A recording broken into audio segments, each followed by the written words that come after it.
যেন এক জোনাকি পোকা, চারপাশ অন্ধকার অথচ নিজে জ্বলে থাকে। বই ছাড়া ঘর যেন শরীর ছাড়া আত্মা। তাই হয়তো দার্শনিক স্পিনোজা বলেছেন, ভালো খাদ্যবস্তু মানুষের পেট ভরে, কিন্তু ভালো বই মানুষের আত্মাকে পরিতৃপ্ত করে। দর্শক, আমন্ত্রণ জানাচ্ছি বইমেলা নিয়ে জাগো নিউজের বিশেষ আয়োজন বর্ণকথায়। সঙ্গে আছি আমি তাসলিমা তিথি এবং আমি আশরাফি দিবা।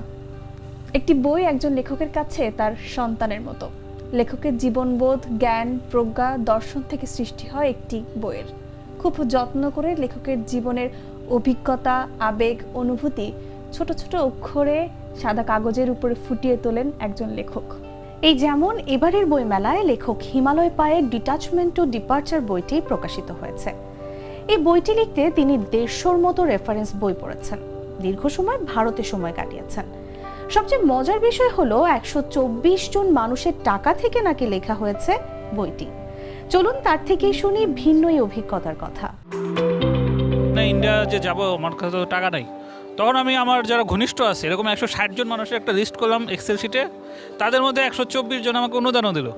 তো সেই অনুদানের টাকায় আমি 1.5 মাস ইন্ডিয়ায় ছিলাম। তো বাংলাদেশের বাইরে তো আমার আসলে আর কোনো রেফারেন্স ছিল না, কিন্তু ইন্ডিয়ার একটা রাজ্য থেকে আর একটা রাজ্য, একটা শহর থেকে আর একটা শহর, এগুলো দেখতে দেখতে সেখানকার মানুষ, সেখানকার ফুড হ্যাবিটস, সেখানকার কালচার এবং ব্যক্তি মানুষ, কারণ আমি তো একদম কমপ্লিটলি একা গেছি। তুমি চিন্তা করো, দেখো জীবনের প্রথম গেলাম, সেটা একা একা। এতজন মানুষ আমাকে বিশ্বাস করছে যে আমার একটা ভ্যালুয়েবল বই লেখার সম্ভাবনা আছে। বইমেলা বাঙালির কাছে ধুলো জমা এক আবেগ, যেথায় ক্ষণিকের জন্য পাল্টে যায় চেনা জীবনের গতিবেগ। বইমেলা মানে চারিদিকে নতুন বইয়ের নতুন নতুন গন্ধ। এত এত বইয়ের ভিড়ে কোনটি নেবে বেছে, তাই নিয়েই দ্বিধাদ্বন্দ্ব। দিবা, আপনার কাছে জানতে চাই যে বইমেলায় আপনি কিভাবে বই সংগ্রহ করেন?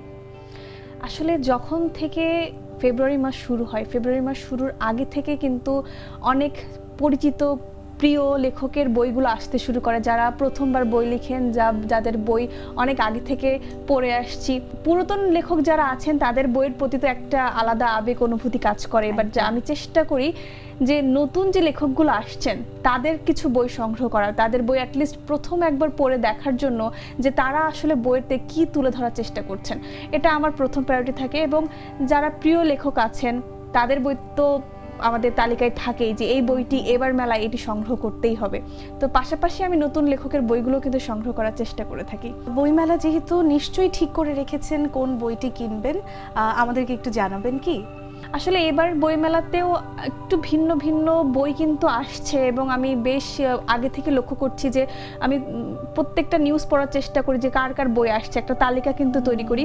এবারও কিছু তালিকা আছে, তো আমি চেষ্টা করব সেই তালিকা ধরে ধরে মেলায় যেয়ে সময় করে প্রত্যেকটি স্টলে যে বইগুলো কেনার, এবং চেষ্টা করব যে আমার পছন্দের লেখকের সঙ্গে, যেটা প্রত্যেকটা পাঠকের কিন্তু একটা আগ্রহ জায়গা থাকে যে বইমেলায় যাব, আমার প্রিয় শুধু বইটি সংগ্রহ করব না, সঙ্গে কিন্তু আমার প্রিয় লেখকের একটা ছোট্ট অটোগ্রাফ, সাথেও একটি ফটোগ্রাফ, সবকিছু সংগ্রহ করার। তো এটিও প্রচেষ্টা থাকবে। তবে আমার এবারের যে পছন্দের জায়গাটা থাকবে সেটা হচ্ছে যে এবার কিন্তু বইমেলায় ফেব্রুয়ারি আমাদের কাছে একটি আবেগের জায়গা, আমাদের 21-এর শহীদদের একটি আবেগের জায়গা। সেই জায়গায় নতুন করে একটি আবেগ যোগ হয়েছে, সেটা হচ্ছে জুলাইয়ের স্মৃতিকথা।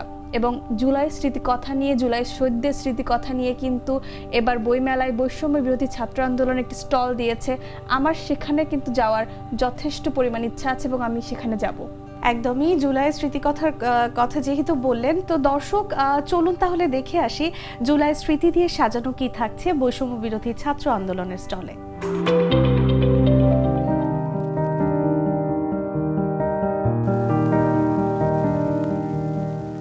জুলাই গণ অভ্যুত্থান বাংলাদেশের নতুন প্রজন্মের অসীম সাহসিকতা আর জুলুম পীড়নের বিরুদ্ধে রুখে দাঁড়ানোর এক মহাদাস্তানের নাম। জুলাই গণ অভ্যুত্থান জালেম যতই ক্ষমতাশীল হোক তার পতন যে অনিবার্য তার দলিল। তাই তো 21-এর চেতনায় এবার ভাষা শহীদদের সঙ্গে স্মরণ করা হবে জুলাই অভ্যুত্থানের শহীদদেরও। জুলাই গণ অভ্যুত্থান নতুন বাংলাদেশ বিনির্মাণ, এই প্রতিপাদ্যকে সামনে রেখে শুরু হয়েছে এবারের প্রাণের মেলার। আন্দোলনের স্মৃতিকে চির অম্লান ও আন্দোলনের চিত্র ফুটিয়ে তুলতে এবছর বইমেলায় থাকছে জুলাই চত্বর। সোহরাওয়ার্দী উদ্যানের রমনা কালী মন্দির সংলগ্ন গেট দিয়ে প্রবেশ করলেই ভেতরের উন্মুক্ত জায়গাটিকে জুলাই চত্বর হিসেবে ঘোষণা করা হবে। বাংলা একাডেমির প্রাঙ্গণ জুড়ে রয়েছে জুলাই গণ অভ্যুত্থানের বিভিন্ন ব্যানার ও পোস্টার। জুলাই স্মৃতি দিয়ে সাজানো হয়েছে বৈষম্য বিরোধী ছাত্র আন্দোলনের স্টল। আন্দোলনের বিভিন্ন সময়ের ছবি সহ প্ল্যাকার্ড দিয়ে সাজানো হয়েছে তাদের স্টলের আশপাশ। জুলাইকে রিপ্রেজেন্ট করে এমন যত কিছু আসলে আমাদের স্টলে রাখা যায়, ছবি, তারপর এছাড়া আমরা নোটবুক রেখেছি, আমরা টোট ব্যাগ রেখেছি, যে ব্যাগগুলোর উপরে জুলাইয়ের ছবি দিয়ে আমরা জুলাইকে রিপ্রেজেন্ট করছি। তো আমরা চেষ্টা করছি যতটুকু সম্ভব আসলে এখানে প্রদর্শন করার জুলাইকে রিপ্রেজেন্টের জন্য। বৈষম্য বিরোধী ছাত্র আন্দোলনের স্টল থেকে বই কিনে আপ্লুত ক্রেতারাও। আমার কাছে আমার ভাষা নাই, এত ভালো লাগলো। এবং সেই গণ অভ্যুত্থানের একটা লিখিত বই আমার নজরে আসলো, সেটা দেখে আমি মুগ্ধ। স্টলে রাখা রয়েছে জুলাই আগস্ট অভ্যুত্থান নিয়ে মন্তব্য লেখার জন্য বিশেষ ব্যবস্থা। উদ্বোধনী আয়োজন শেষে সেখানে মন্তব্য লিখে স্বাক্ষর করেন প্রধান উপদেষ্টা ডক্টর মোহাম্মদ ইউনূস। স্টলের পাশেই রাখা হয়েছে ছাত্র জনতার হাতে ক্ষমতাচ্যুত শেখ হাসিনার ছবি সম্বলিত একটি ডাস্টবিন, যেখানে সবাই ময়লা ফেলছেন, সঙ্গে চলছে ছবি তোলার হিড়িক।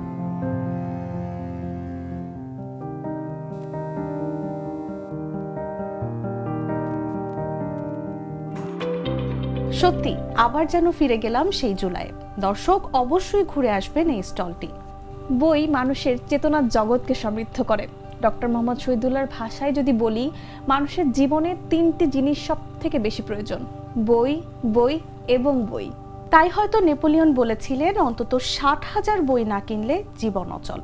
এজন্যই হয়তো বই কিনে কেউ দেউলিয়া হয় না। দর্শক, আজ এ পর্যন্তই। বইমেলার বিভিন্ন বিষয় নিয়ে জানতে চোখ রাখুন জাগো নিউজে এবং মাসব্যাপী দেখতে থাকুন বর্ণকথা। ধন্যবাদ।